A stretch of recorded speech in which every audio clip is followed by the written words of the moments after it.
Ito na yung day 2 ko sa Bangkok, Thailand. So, second day, meron ako niyang tour sa Ancient City. So, inagahan ko talaga kasi nag-check kasi ako sa Grab. Medyo pricey siya. Actually, ang layo-layo niya from Pag-Inrab. Pero nag-BTS ako or nag-train. So, nasa Phumprong station ako nagsimula. Then, ayun, nag-ano lang ako, train sa kanila. So, mabilis lang naman siya tuntunin. Kasi yung Ancient City is sa Niha Station siya. So, from ang Niha Station is yun yung pinakadulo na train station doon. So, sa from Pong ako station, since nasa Sukhumvit area ako, parang nasa 47 baht or 50 baht ata yung pamasahe. So, ayan, video-video lang ako dyan sa Bangkok. Around, 7 ano ata to? 8 a.m. or 9 a.m. I forgot na the exact na oras. Pero mga ganyang oras siya. So, ayan, video-video ko lang yung mga name ng station. Yeah, nasa na ako. On that station. Yun, ako lang yung parang konti lang ata yung sakay pa niyan kasi sobrang aga. Mostly mga estudyante. So, nag-decide ako na agahan ko talaga kasi para hindi masyadong mainit. Tsaka mag-isa lang naman din ako. So, ayun. Nag-train lang talaga ako. And maganda yung train system nila doon kasi mabilis. Unlike dito sa atin sa Pinas na medyo magulo at saka crowded. Ito konti lang. Then pagdating ko doon sa Niha Station, meron siya parang ganyan maliit na parang sa atin. Ang tawag dyan. Kumbaga sa mga police car. Diyan sinasakay yung mga nababagansya. Tapos from there, going to Ancient City, parang lang 20 baht ata yung binayaran ko. Ayun. Tapos, yan, video-video lang ako na very light. Nakakaloka nga yung driver dyan. Gusto niya akong paupuin dun sa front seat. Kaso na-orcot ako. Kaya sabi ko, no, it's okay. Dito na lang ako sa likod. Ewan ko sa driver. Tapos, mabait naman yung mga nakasakay ko. So, tinuro nila sa akin saan ako bababa. Ayan, nakarating na ako sa Ancient City. So, yun, video-video na very light. Then, lakad-lakad lang. Kasi, more on walk ka talaga dyan. So, pag pupunta kayo sa Ancient City, make sure na comfortable yung shoes nyo or yung sandals or mandals na suot nyo. Kasi, maglalakad talaga kayo dyan. Unless, mag-rent kayo ng bike or golf cart. Nag-decide ako maglakad kasi mas bet ko maglakad. Why not? Ayun, ang laki-laki talaga niya dyan. Tapos, mga sobrang, basta maaga ako dyan, mga around 9 a.m. ata. Ayun, ikot-ikot lang muna ako dyan sa, sa entrance. Tapos, yan, makikita nyo naman walang katao-tao pa, ako pa lang. So, in short, most punctual si Bakla. Yan. Yan, video. Tapos dyan sana yung kasi nagbook ako through Klook eh. Ang binook ko is yung tour with lunch. Tapos pagpasok ko, charan! It's a prank! Walang katao-tao. Akala ko nga. Sabi ko, bakit walang katao-tao dito? Ayun, hindi kasi ako nag-check na 10 a.m. pa ata ang simula ng mga trabahante dyan. Tapos, yan, ikot-ikot lang ako, video-video na very light para pinafamiliarize ko yung lugar. Ang lawak-lawak talaga ng place na yan. Tapos nakakatawa kasi ang dami-daming Instagrammable spot. Tapos ang ganda-ganda niya, magpipicture ka lang, nakaka-amaze. For me as a first-timer Filipino sa Bangkok, tapos pupunta ka sa ganyang lugar, parang nakaka-amaze kasi wala naman tayong ganyan sa Pilipinas. Ayun, ang saya-saya kasi ninamnam ko talaga, in-enjoy ko yung mga moment na nagrampa-rampa ako dyan. Tapos as in wala akong kalaban talaga. Kasi walang katao-tao. Ayan, so ikot-ikot lang ako dyan, video. As what you can see, on the right side, naging tour guide. Andyan yung mga souvenir. Parang, mga panindan la for souvenir kung gusto mong bumili and all. Gusto ko sanang bumili, kaso nga wala pang tao. Nakakatakot. Akala ko nga honest store siya. Wala naman akong nabasang honest store Kemerut. So, ayun, naghintay lang ako, video lang ako na very light. Ang ganda ng lugar kasi napakatahimik. Tapos, siya, malinis yun. Isa yun sa maganda, malinis. Tapos, since maaga ako, wala akong kalaban dyan. Nag-video pa nga ako dyan Imot-imot ako, akala mo naman talaga.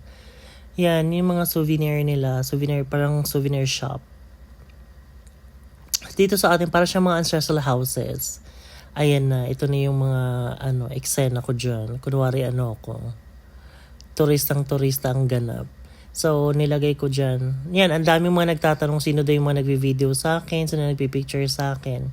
Ayan yung eksena. So, nilagay ko lang yung tripod ko na dala. Tapos, yun. Lakad-lakad ako dyan, rampa-rampa, imot-imot. Akala mo naman talaga nasa music, ka. Music video. Yun. Na-appreciate ko yung lugar kasi ang ganda. Aside sa malinis, tahimik. Bilang isang adulting, ayoko nang maingay. Yan, rampa-rampa lang ako dyan. Yan, lang ako, naka-polo nakita ang cleavage. Tapos naka shorts and Birkenstock kasi gusto ko comfortable lang. Tapos yan, isa siyang open museum kasi na malaki. So replicas lang siya ng mga tourist spots sa Thailand. Yan, imot-imot lang ako dyan. Wag nyo palang kalimutang mag sunblock kasi medyo mainit kat maaga. Yun, so far, maputi pa ako sa lagay niyan. Kasi pang second day ko lang yan. Yan, rampa-rampa lang ako dyan. Ganon. Parang haba ng legs ko dyan Tapos yan, pupunta na naman ako ng kabilang area, kabilang side. Nag-i-stay lang ako ng very late in each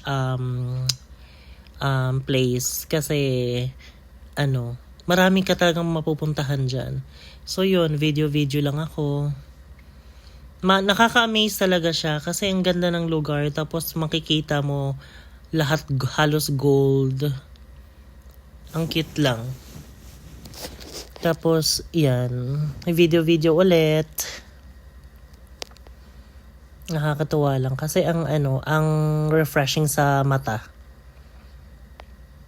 Lalo na sa akin, I really love colorful things. Hindi na mahalata sa outfit ko. Yan, parang na-amaze talaga ako dyan sa place. So, sa awa naman ng Diyos, nag-enjoy naman ako dyan kahit ang init. Hindi naman sobrang init kasi that was around 9 or 10 in the morning. Pero tirik na kasi ang araw dyan. Tapos yan pala yung parang mga wishes ata nila yan. Sinasabit nila dyan. So, I tried to read pero di ko mabasa kasi yung mga iba yung sulat. Yan, iba-ibang pwesto naman yung mga video ko. So yan, nagpapanggap na naman ako. Na nasa music video ako. Nakakaloka. Kasi wala nga akong kasama. Pero ayun, na-enjoy ko naman. Na-enjoy ko namang mag-isa habang parang-parampa lang dyan. Kunwari turista ang ganap ni bakla. Diba? Medyo maliwanag pa ang kulay ko dyan.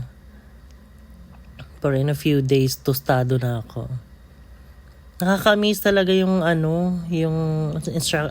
yung paggawa ng bawat lugar. Tapos, ayan, mga na, around 10 in the morning ata yan. May mga dumating ng ibang mga mga nationalities. Feeling ko mga Korean sila Kasi mga or Chinese, ewan. Then, ayan, nagtry akong pumasok dito. So, iwan daw yung shoes or any slippers or footwear. Tapos, yan, video lang ulit. Pumasok ako dyan. Nakaka-amaze talaga siya kasi ang ganda-ganda. So, worth it na. Parang binayaran ko ata dyan around 800 plus going wala pang 900 pero may kasama na siyang lunch, buffet lunch or buffet dinner. It's up to you kung kailan mo iti-take, lunch ba or dinner. Basta ako nag-lunch lang ako kasi plan ko lang talaga saglit lang dyan kasi hindi mo naman malilibo talaga lahat kasi ang lawak-lawak nga. Pinuntahan ko lang yung mga tingin kong kaya ko na puntahan. Yan, parang siyang replica to ng reclining Buddha, if I'm not mistaken. Ayun lang, masaya-saya dyan kasi tahimik. Tapos, nag-wish-wish pa nga ako dyan. Then ito, ibang location naman siya. Lumabas na ako niyan. Basta kahit saan ka dumikit dyan, napakaganda ng lugar, napaka-instagrammable. So, yan, nakakatuwa. So, if you're planning to visit Bangkok, Thailand, so dapat isa to sa mga galaan nyo or puntahan nyo. Sabi kasi ng mga friends ko, mag-temple. Yung pumunta daw ako sa mga temple. Diyos ko, parang naisip ko limited lang yung oras or yung araw ko. Parang hindi ko kaya atang puntahan yung lahat ng temple. Dito na lang ako sa Ancient City kasi mga replica siya. So parang nakapunta na din ako doon. Tsaka marami pang options. So kahit pa paano nag-enjoy naman ako. Kahit mag-isa lang ako. Ganyan lang yung ginagawa ko, rampa-rampa. Tapos punta-punta sa mga sa mga places, taking videos and all. Ayan, mga 11 ata yan, going 12 in afternoon. So, dumadami na yung mga tao. Nakaka-amaze talaga siya kasi pag pupunta ka dyan, mamangha yung mata mo. Lalo na pag first timer ka. Siguro mga maybe next time. Doon ko napuntahan yung mga actual na ng mga palace or yung mga temple talaga para mas makita ko kung ano sila actual. Tapos yan, nag-bell ako dyan. Nag-wish si bakla na sana makatagpo na siya ng kanyang kabiyak. Charot. Diyos ko. Ang iksi ng short ng bakla. Kaya dyan ako pumunta kasi siya museum siya so wala siyang bawal na outfit. Kasi kung pupunta ka sa actual na temple, bawal yung ganyang outfit. Ma-short talaga ako. Kaya sabi ko dito na lang ako magpupunta para para pasok yung neck short. Nakakapagod pa lang mag-voice over, Diyos ko. Pero nakakatuwa. Para ka nag-reminisce kung ano yung mga ginawa mo nung araw na yon. Yan, ganyan din. Ganun pa rin yung ginawa ko. Emote lang. Check ng mga paligid. Upo-upo kunwari. Yan. Parang haba-haba ng legs ko dyan. Lakas maka music video. Nakakatuwa kasi pag nagta-travel ka, parang lalo na pag mag-isa ka. So this is my first time pala traveling alone kasi most of the time umaalis ako. Kasama ko yung it's either friends or family, but this time international pa sa Bangkok. So few days lang din naman ako dyan sa Bangkok mag-isa. Tapos ayan, na-enjoy ko naman, nakakatuwa kasi parang na-realize ko sa sarili ko na kaya ko pala. Kasi before, kaya ayoko talagang mag-travel mag-isa. Kasi hindi naman sa hindi ko pa kaya. Parang natatakot ako. Parang panghihinaan ako ng loob. Pero this time, kahit pa paano, okay pala. Maganda pala mag-travel mag-isa. Tapos, marami kang makikilala. iba't ibang nationalities. Basta ano lang, maging mabait ka lang sa kapwa para maging safe ka din kung saan ka pupunta. Then, todo ingat pa din, syempre, you can never tell. Kahit sabihin mong mabait ka and all, hindi naman lahat ng tao sa paligid mong mabait. Kaya, be vigilant pa din, lalo na sa mga gamit mo. Tapos, isipin mo lagi yung safety mo. Bago ka gumawa ng mga bagay, pag-isipan mo muna. Kasi ganun ako advanced thinker ako. Iniisip ko talaga, pag ginawa ko ba to, okay ba to, gato ganyan. Tapos, since yan, hindi tayo taga dyan, ganun kasi ako nag-a-ask always ako ng permission sa kanila. For example, yung magtitake ako ng video and all, okay lang ba, ganun. So, sa awa naman Diyos, okay naman, pumapayag naman yung mga guard. Though, ayun nga, since Thailand yan, hindi naman sila fluent talaga, karamihan mag-English. So, broken English lang talaga. So, as long as nakakapag-communicate ka naman, naiintindihan ka nila, okay na din. So, ganyan lang yung ginagawa ko. Taking videos, ini-enjoy ko yung moment. Ayan. Nakakaano talaga siya. Nakaka-refresh siya ng mata, ng utak mo, tsaka ng soul mo. Kasi tahimik yung place. Tapos makakapag nilay-nilay. Sabi ko sa sarili ko, nakakapagod tong ginagawa ko. In fairness, nai-enjoy ko siya kahit sabihin natin nakakapagod. Tapos, madami akong realization sa buhay. Sabi ko, kahit sabihin mo nakakapagod, pero alam mo yung hindi naman lahat ng tao na-experience ko ngayon. So, yun, papasalamat pa din ako sa Diyos. I am forever grateful and thankful na once in my life na experience ko tong mag-travel mag-isa. Tapos, ito, nakakaloka. Kasi, sabi doon sa harap, na it's either if you want to rent a bike or a golf cart and all. Tapos, chinika-chika ko to si Kuyang Keme. Sabi ko, Kuya, baka pwede mo namang akong ihati doon sa sa buffet lunch kasi gutom na ako. Ang layo-layo. Buti naman mabait si Kuya. Sabi niya, okay, Ken. Sabi niya sa akin. I don't know. Hindi pala Ken. Parang sabi niya, okay, parang ganun lang.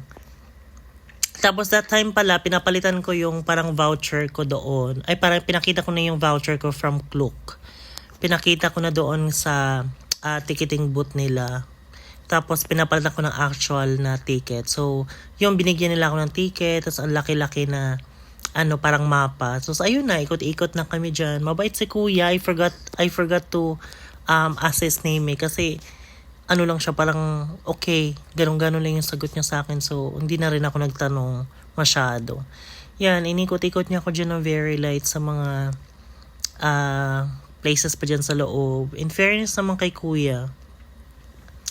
Tapos ayun na, maraming na ring mga dyan, mga turista na nagpipicture-picture sa mga lugar.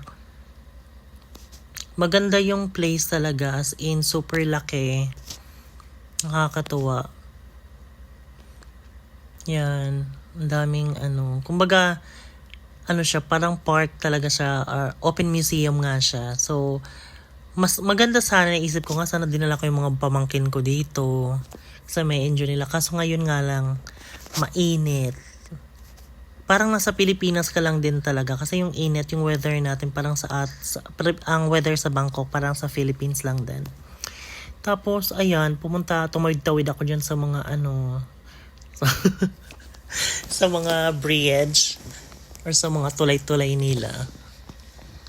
Yan. Na siya, nakapunta na pala ako dyan sa restaurant. Yan, yung restaurant yan sa may right side banda. Dyan yung resto. Pero I decided to walk muna kasi parang pa lang sila ng mga food eh.